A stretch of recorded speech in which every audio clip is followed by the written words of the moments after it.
छत्तीसगढ़ में lumpy virus का खतरा मंडरा रहा है।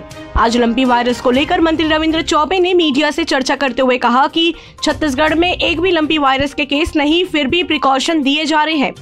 वहीं रायगढ़, गरियाबंद, राजिम, महासमुंद में लंपी वायरस के लक्षण देखे गए थे। टेस्टिंग कराया गया है, जहां बीमारी नहीं निकली। वेटनरी डॉक्टरों के साथ उच्च स्तरीय बैठक हुई थी। गायों कब वैक्सीन लगाया जा रहा है, अधिकांश गाँव में वैक्सीन लगा चुके हैं।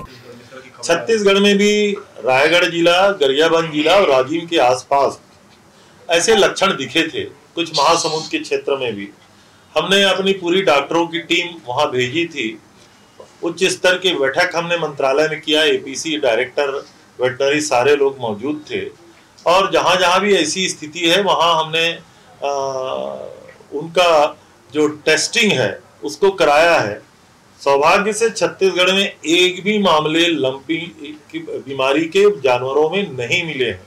उसके बावजूद भी प्रिकॉशनरी जितने भी बॉर्डर के जिले हैं, मध्य प्रदेश के बॉर्डर से लेकर के सारे बॉर्डर के जिले हैं, उसके 10 किलोमीटर के डेप्थ तक के सारे गांवों में वैक्सीनेशन का काम हमारा चल रहा है। अधिकांश गांवों में हम वैक्सीन लगा चुके हैं।